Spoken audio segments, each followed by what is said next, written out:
Post-operative instructions, bone grafting, and sinus lift. Do not disturb the wound.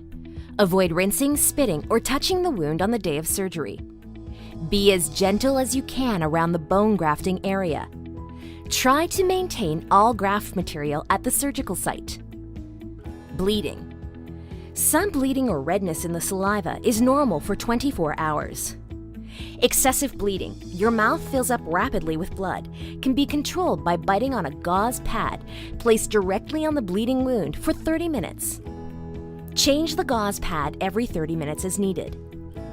In general, use as little pressure as is needed. Remove gauze when it is no longer needed. If excessive bleeding continues, please call for further instructions. Swelling. Swelling is normal and can be minimized by applying an ice bag or a plastic bag or towel filled with ice on the cheek in the area of surgery. Apply the ice continuously for the first 24 to 36 hours. Swelling generally reaches a peak in 24 to 36 hours and then subsides over the next 3 to 5 days. If swelling begins to increase after the third post-operative day, please contact your doctor immediately. Diet. Drink plenty of fluids. Avoid hot liquids and foods. Soft food and liquids should be consumed on the day of surgery. Keep all solid food away from the surgical site. Do not drink through a straw to avoid damaging a healing clot.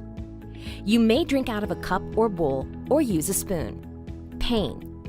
You should begin taking pain medication prior to the local anesthetic wearing off. For moderate pain, 1 or 2 regular strength Tylenol, 325 milligrams, may be taken every 6 hours.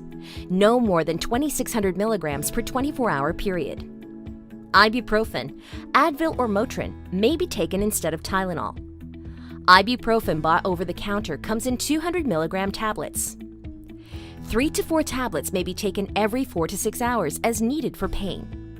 No more than 3,200 milligrams per 24-hour period. For severe pain, the prescribed medication should be taken as directed by your doctor.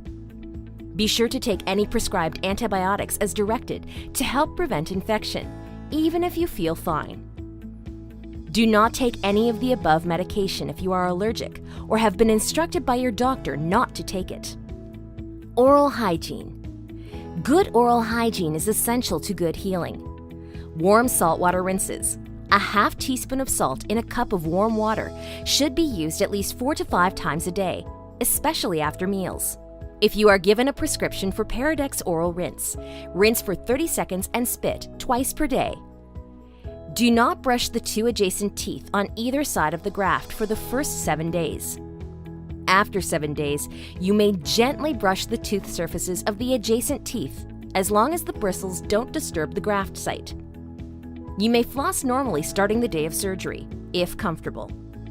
Do not smoke because smoking reduces the blood flow, contaminates the healing wound, and frequently leads to infections. Activity. Keep physical activities to a minimum immediately following surgery. If you are exercising, throbbing or bleeding may occur. If this occurs, you should discontinue exercising. Keep in mind that you are probably not taking normal nourishment. This may weaken you and further limit your ability to exercise. Wearing your prosthesis. Partial dentures, flippers, or full dentures should not be used immediately after surgery. You may wear these prostheses as soon as it is comfortable, but only if the prosthesis doesn't touch the graft site. Sinus lift patients. Patients who have had a sinus lift procedure should also follow these additional instructions. Do not blow your nose for at least 7 days, as the pressure will delay or damage your sinus healing. If you have to sneeze, do not hold it back. Sneeze out. Open your mouth and try to minimize the pressure in your sinus passages. You may use nasal decongestants, such as over-the-counter Sudafed tablets or Afrin nasal spray to keep your passages dry, especially if you have noticed continued drainage or feel the need to blow your nose.